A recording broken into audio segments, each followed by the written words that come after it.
Pencil యువబిందు గారు, ఇక్కడ వేదిక మంది ఉన్న పెద్దలందరికీ, మీడియా మిత్రులకు, మహిళలకు అందరికీ నా నమస్కారాలు తెలియజేసుకుంటున్నాము.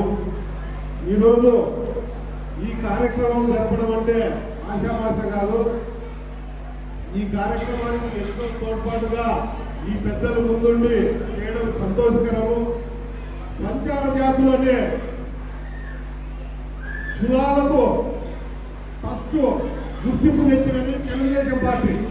2016లో కార్పొరేషన్ ఏర్పాటు చేసి అంతకుముందు ఎన్నిసార్లు మీరు అడిగినా అరిసినా ఎవరో మేలు చేయలేదు. కానీ మన ప్రస్తుత ముఖ్యమంత్రి నారా చంద్రబాబు నాయుడు గారు ఉన్నప్పుడు సంచార జాతులకు కూడా మేలు చేయాలనే ఒక ఉద్దేశంతో అందరికీ గుర్తింపు తెచ్చే విధంగా తెచ్చాడు.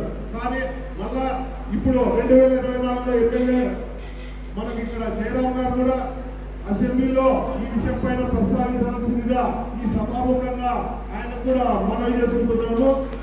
ఎందుకంటే సంచార జాతులు అనేది మన మానవులు ఏ విధంగా గతంలో జీవించారు అనే దానికి ఈ రోజు కూడా వాళ్ళ వేషధారణలతో వివిధ కార్యక్రమాలు నిర్మించుకుంటా భవిష్యత్తులో ఈ రోజు పిల్లలకు గతము మానవుడు ఏ విధంగా ఉన్నాడు, ఏమేమి సాంప్రదాయాలు ఉన్నాయి అనేది కూడా తెలియని కాలంలో ఉన్నారు.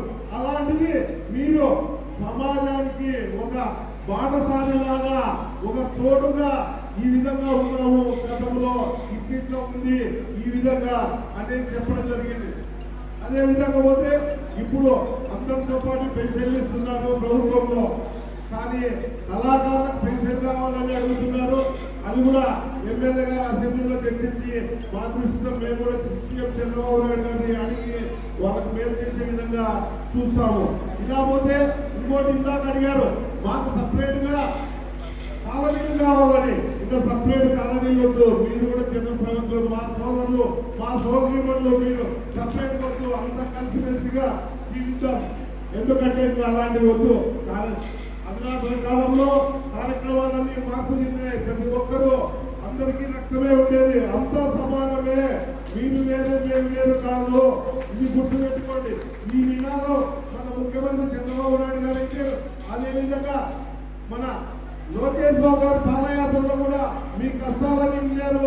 ఆయన కూడా మీ దానిపైన సమగ్ర విచారణ చేపించి ఏం చేయాలి ఈ జాతుల వారికని మేలు చేసే విధంగా ఈ రాష్ట్రంలో ఉన్న సంచార జాతులందరికీ మేలు చేసే విధంగా ఈ ప్రభుత్వం కట్టుబడి ఉండాలని మనవి చేసుకుంటూ ఈ అవకాశం ఇచ్చిన మీ అందరికీ నమస్కారాలు తెలియజేసుకుంటూ సెలవు తీసుకుంటున్నాను.